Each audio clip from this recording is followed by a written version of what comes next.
Mga kapuso, karong buntaga tampok nato ang laing pride sa Mindanao nga gikan sa UPI Maguindanao ug unang Philippine Science Scholar sa Philippine Science Central Mindanao Campus nga nakasulod sa Yale University sa Amerika.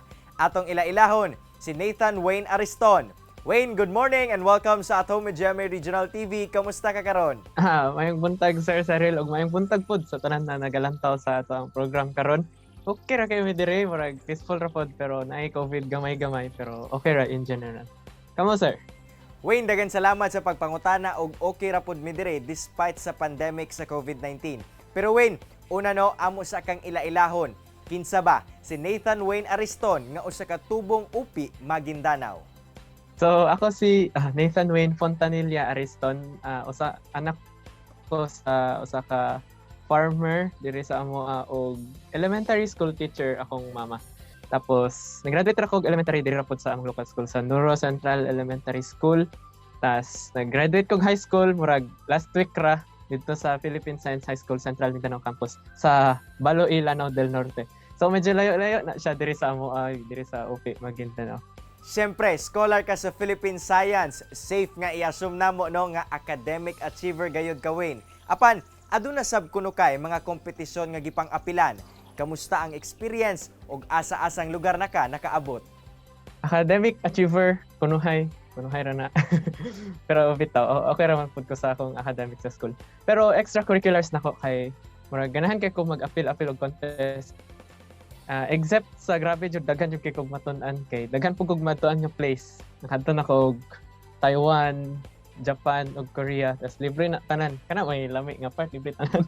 Tapos permanente pud ko gabalik-balik sa Manila. Nga libre ra gyapon sa school kay naga-exam, naga-apil og mga contest. Usahay mo daog, usahay dili pud mo daog pero una-unaan ako nga okay ra at least medyo nakalaag. Og nakatuod pud kog daghan kayo. So, kato akong mga contest. Pero ang pinaka-proud jud nako nga naapilan nga contest kay katong sa Korea. So sa Korea kay nag-contest kog International Earth Science Olympiad. So murag ako ang first nga gikan sa Mindanao ato nga Olympiad na nag-represent sa Philippines. So dala nako ngalan sa atong nason dito sa Korea. Tapos nakadaog kog silver medal. Yay! Yehey gayod, sanglit pride gid ka sa naso dili lamang sa Mindanao Wayne. Pero gusto mi masayod no kung paunsa ba ka nakuha isip scholar sa Yale University sa Amerika. Unsa ang storya niini? Sa tanan pod nga high school karon kay gina-encourage ta mo nga pag-apply mo sa mga college kay sa tinod lang wala nag-apply lang jud pug ko. Wala ko nag-expect na makuha kog usa ka school pareha sa Yale. Nag-submit ra kog application tapos na himalaan dawat na noon. Himala man o dili, deserve yun nimo kana nga oportunidad Wayne. Unsa ba ang planong kurso nga imuhang kuhaon karon ug ngano kana ang imuhang kuhaon? Ang Yale man good for the information of everybody kay kuan siya liberal arts na college. So okay ra wala pay kurso sa pag-abot dito okay ra wala kay gusto pa nga kurso so murag general studies sa ba for 2 years na. Pero ako kay murag inclined na jud ko sa physics. So, okay ra pod nga magdiretso mag-take na og major na mga subjects. So kana murag BS Physics jud ko padulong ani. So, akong gusto jud kay something a major in physics or anything related. Chemistry tingali. Tapos pag-graduate nako, kung makagraduate.